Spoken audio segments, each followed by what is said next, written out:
Good morning दोस्तों, मैं संदीप कुमार। मैंने आज आप सबके लिए लेकर के आया एक जबरदस्त एक मस्त टॉपिक सर, जिसका नाम है 5 नंबर। जी हाँ दोस्तों, ये 5 नंबर क्लियर। सर थोड़ी सी आज हमारा आवाज एकदम कम रहेगा सर, क्योंकि सर थोड़ी सी मैं एकदम दिक्कत में हूँ, इसलिए थोड़ा सा इस वीडियो में आवाज कम रहेगा और बाकी में तो एकदम कंप्लीट रहेगा, है ना। तो आपको मैंने 2 दिन से क्लास ऑलरेडी आप देख रहे हो कि क्लास नहीं चल पा रहा होगा सर, और मैंने इसलिए आप सबके थोड़ी सी रूबरू आप सबसे होने के मैंने प्रयास किया, और इसमें मैंने आपको 5 नंबर में जो आपको मैथ में सवाल पूछे जाते हैं उस क्वेश्चन को मैं सोल्यूशन करने वाला हूं। तो सर आप सबसे इस तरह से मैं मुलाकात भी कर लूंगा, और आप सबका बहुत ज्यादा डिमांड था कि रे मास्टर 5 नंबर वाला क्वेश्चन सोल्यूशन ना करवा।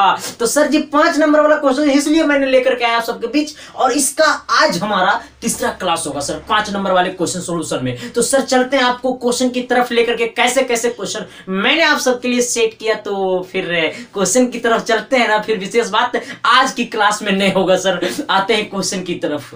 चलिए देखिए, पहला क्वेश्चन आपका ऊंचाई और दूरी का, और आप सबको पता भी होगा कि रे ऊंचाई और दूरी से एगो 5 नंबर जरूरी है।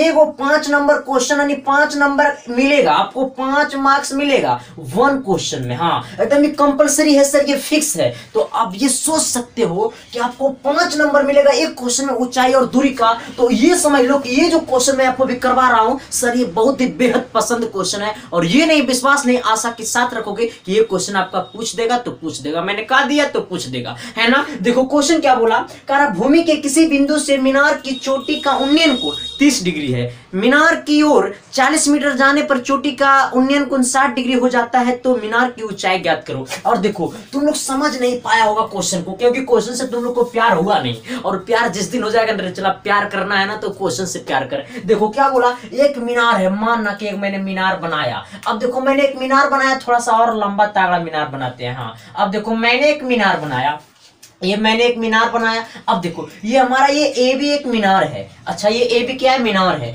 अब देखो कोई बिंदु यहां पर, कोई बिंदु सी से मीनार को चोटी को देख रहा है। अब देखो मीनार की चोटी ये है, तो जब ये मीनार की चोटी को देखता है ना तो ये 30 डिग्री का कोण बनाता है। कितना डिग्री का कोण बनाता है, 30 डिग्री का कोण बनाता है।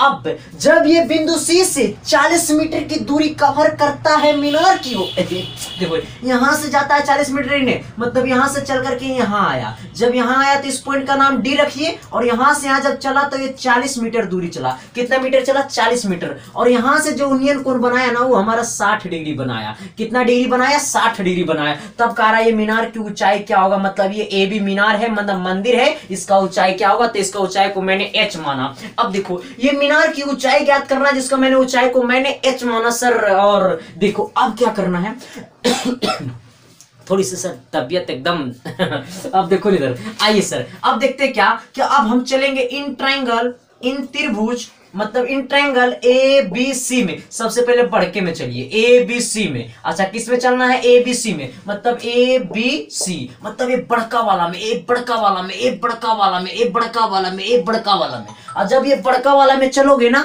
तो अब थोड़ी सी ध्यान देना कि अब देखो इधर, जब ये बड़का वाला में चलोगे ना तो लिखना tan 30। कितना लिखना, tan 30। और जब लिखोगे tan 30 ना, तो tan ये 30 लोगे ना तो ये हमारा पूरा होगा p, तो पूरा p की वैल्यू कितना होगा ए बी, और ये हमारा यहां से यहां क्या हो जाएगा हमारा, तो ये हमारा हो जाएगा सी बी। क्या हो जाएगा, सी बी। अब देखो इधर ये यहां से हमारा सी बी है। अच्छा यहां से यहां की दूरी हमको मालूम है ना, तो इसका दूरी को x मान लो, तो ये बी और डी की दूरी कितना मान लो, x मान लो। तो ये पूरा यहां से यहां कितना हो जाएगा, तो ये पूरा हो जाएगा 40 प्लस x। ये यहां से यहां हमारा 40 है, यहां से हमारा x है, तो ये पूरा कितना हो जाएगा, तो 40 प्लस x। अब देखो इधर तो tan 30 की फॉर्मूला क्या होता है सर जी, तो 1/√3। तो 1/√3 बराबर क्या हो जाएगा, ए बी बट्टा सी बी, ए बी बट्टा सी बी। अच्छा ये ए बी कितना है, तो ये ए बी एच है। अच्छा ये ए बी कितना है, तो ये ए बी एच है। और हमारा ये जो बी सी है, ये हमारा यहां से यहां बी सी, यानी 40 प्लस कितना होगा x, 40 प्लस x, 40 प्लस कितना होगा x, 40 प्लस कितना होगा x, कैंसिल कर दीजिए।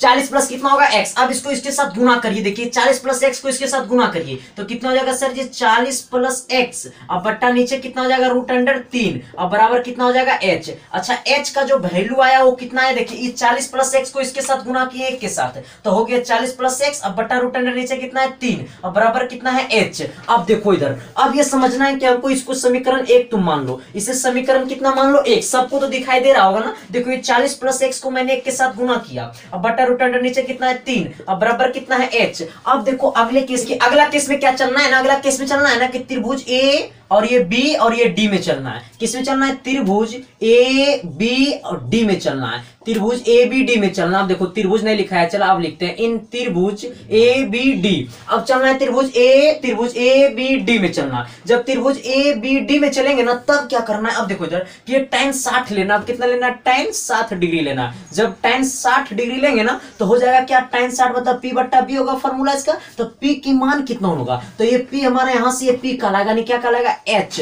हमारा b कितना कहलाएगा, तो यहाँ से यहाँ ये हमारा b कहलाएगा, मतलब यहाँ से यहाँ की दूरी bd की दूरी कितना x है। अब देखो tan 60 का फॉर्मूला क्या होता है, तो रूट अंडर 3 बराबर क्या होगा h बट्टा x। अब देखो ये x को इधर लाना तो हो जाएगा x रूट अंडर 3 और बराबर कितना हो जाएगा h। इसके समीकरण 2 कहो। अब चला तेरा पास आंख है न रे कि आलू है, तो कहेगा उम्र मास्टर आंखने है। अब न चला देखने रे, जब आंख है तो देखने रे, थोड़ी सी सर आवाज एकदम आज कम रहेगा। अब देखो समीकरण ये 2 और समीकरण 1 को देखो तो यहाँ पर ये RHS की वैल्यू h है और RHS की वैल्यू h है, RHS की वैल्यू h है, RHS की वैल्यू h है, मतलब RHS वाला ये वाला इसका इक्वल है, ये वाला इसका क्या बराबर है, तो ये LHS वाला ये क्या हो जाएगा, बराबर हो जाएगा। यानी लिखेंगे समीकरण 1 और 2 से। अब देखो समीकरण 1 और 2 से। अब देखो इधर समीकरण 1 कितना है सर जी, तो समीकरण 1 और 2 से, तो समीकरण 1 में ये 2 में ये h की वैल्यू इक्वल है, यहाँ भी h इक्वल है। अब देखो तो यहाँ पर क्या हो जाएगा 40 प्लस x, अब बट्टा कितना है रूट अंडर 3, अब बराबर इधर कितना है सर जी, तो ये हमारा देखो इधर LHS में कितना है, तो x और रूट अंडर 3 है। अब देखो इधर इसको गुना कर देना इसके साथ है, तो ये हो जाएगा हमारा 40 प्लस x, अब बराबर कितना हो जाएगा रूट अंडर 3 कितना हो जाएगा, यानी 3 और इंटू कितना है x। देखो यहाँ पर ये रूट 3 है ना, ये रूट 3 को गुना करेंगे तो 3 हो जाएगा। अब देखो यहाँ पर ये x लिख दिए, ये हमारा 3x है, यहाँ पर ये 3x है, इस x को इधर भेज देना, तो 40 बराबर कितना हो जाएगा सर जी, तो 3x। अब माइनस यहाँ पर देखो ये हमारा प्लस x है, हमारा क्या प्लस x है, तो इधर आएगा माइनस x हो जाएगा।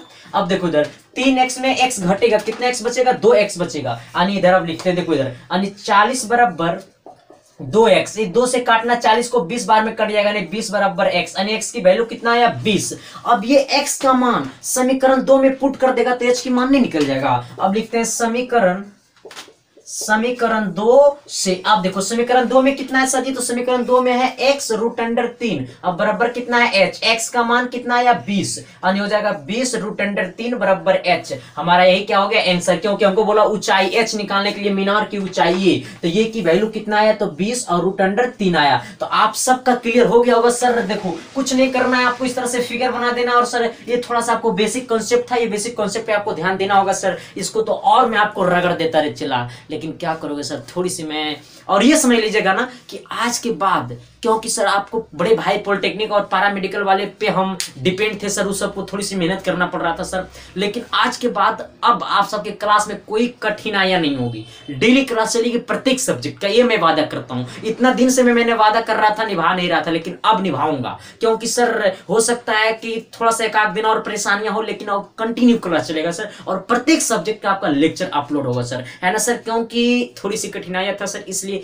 थोड़ी सी हमको भी दिक्कत था। चलते हैं अगले क्वेश्चन की तरफ। आइए सर अगले क्वेश्चन की तरफ। देखिए अगला क्वेश्चन कितनी अच्छी है, और ये टाइप का भी क्वेश्चन आपको 5 नंबर में पूछा जाता है, जो बहुत कम बच्चे इस टाइप के क्वेश्चन को डिपेंड रहते हैं सर जी, लेकिन ये क्वेश्चन आपको 5 नंबर में पूछा जाता है, तो ये क्वेश्चन पे थोड़ी सा आप गौर फरमाइएगा। क्वेश्चन क्या कह रहा है, 3 लगातार प्राकृतिक संख्याओं का योग 110 है, 3 लगातार प्राकृतिक संख्याओं का योग 110 है, तो कह रहा है ना, तो संख्या ज्ञात करें। अब देखो तब हमें संख्या ज्ञात करना। देखो सबसे पहली बात प्राकृतिक संख्या हम लेते हैं। पहला प्राकृतिक संख्या मैंने लिया, पहला प्राकृतिक संख्या जो मैंने लिया, अरे इधर से देखो चला, प्राकृतिक संख्या, पहला प्राकृतिक संख्या बराबर x मैंने लिया, तो दूसरा प्राकृतिक संख्या x प्लस कितना होगा सर जी, तो x प्लस 1 कर देते हैं।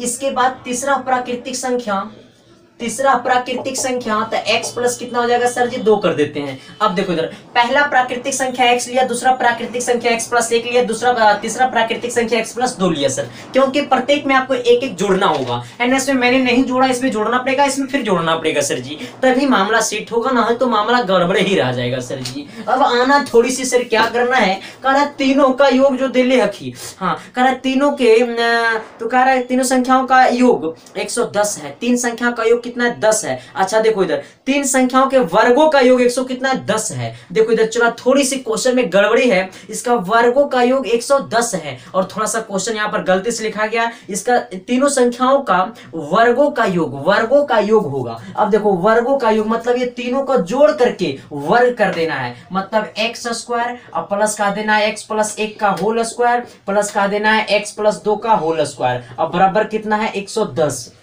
अब देखो ये हमारा एक्स स्क्वायर मैंने लिख दिया प्लस इसे क्या लिखना है ए प्लस बी का होल स्क्वायर, इसका मतलब एक्स स्क्वायर प्लस 1 का स्क्वायर प्लस 2x यानी 2ab यानी 1 है तो गुना में करेंगे कोई प्रभाव नहीं पड़ेगा, यानी 1 का स्क्वायर कितना हो जाएगा 1 ही होगा, कितना होगा 1 ही होगा, यानी एक्स स्क्वायर प्लस ए प्लस बी का होल स्क्वायर यानी एक्स स्क्वायर प्लस 1 का स्क्वायर प्लस 2x। अब देखो इसको भी ए प्लस बी का होल स्क्वायर पे तोड़ दो यानी हो जाएगा एक्स स्क्वायर प्लस 2 का स्क्वायर 4 और हो जाएगा कितना 4 दूनी यानी 2 दूनी 4 यानी कितना हो जाएगा आपका 4x हो जाएगा, कितना हो जाएगा 4x बराबर 110। अब इधर आओ देखो इधर ये एक्स स्क्वायर यानी कितना हो जाएगा ये 3x स्क्वायर हो जाएगा। अब देखो इधर यहां पर आना ये 4x और ये 2x और हो गया कितना 4x और 2x यानी कितना x हो गया हमारा तो 6x हो गया। अब देखो यहां पर ये 1 है प्लस में और ये 4 हमारा प्लस में तो कितना हो गया सर जी 1 और 4 हो गया कितना 5। अब बराबर कितना है तो 110। थोड़ी सी क्वेश्चन में गड़बड़ी था है ना। अब आना अब देखो ये इसको 110 को इधर लाना 110 को इधर लाना 110 को इधर लाना नहीं हो जाएगा 3x स्क्वायर और प्लस 6x और प्लस कितना है 5 सर जी 2 का स्क्वायर 4 और 1 का स्क्वायर 1 ठीक तो है। अब देखो इसको इधर लाना तो माइनस 110 बराबर कितना हो जाएगा 0 यानी इसको अब देखो 3x स्क्वायर और प्लस 6x और इसको घटाना तो आपको हो जाएगा कितना 100 माइनस 105 माइनस कितना हो जाएगा 105। अब देखो माइनस 105 बराबर कितना हो जाएगा 0। अब इसको देखो पूरा में 3 से भाग दे दो क्योंकि देखो 3 यहाँ पर है ना, ये 3 जो है ना पहला ये 3 इसमें भाग दो तो 3 कट जाएगा, इसमें 3 से भाग देना तो 2 आएगा यहाँ पे और इसमें 3 से भाग दे दोगे तो कट जाएगा। अब इधर आना देखो इधर जब पूरा में 3 से भाग देंगे तो हो जाएगा एक्स स्क्वायर और यहाँ पर हो जाएगा प्लस 2x, इसमें भी 3 से भाग दीजिए ना जी तो देखिए 3 से भाग दीजिएगा तो 1 हो जाएगा ना, कट जाएगा ना 3 से 3 तो एक्स स्क्वायर हो जाएगा, इसमें भी 3 से भाग दीजिए तो 2x होगा, इसमें भी 3 से भाग दीजिएगा तो माइनस कितना हो जाएगा 3 तिया 9 3 तिया 9 और कितना हो जाएगा हमारा 3 पचे 15 यानी 5 बार में अब बराबर कितना हो जाएगा 0। अब दोनों देखो अब इसको तोड़ना एक्स स्क्वायर प्लस यहाँ पर 2x है ये 35 है तो हो जाएगा 7 पचे 35 यानी प्लस 7x माइनस 5x और माइनस 35 बराबर कितना हो जाएगा 0।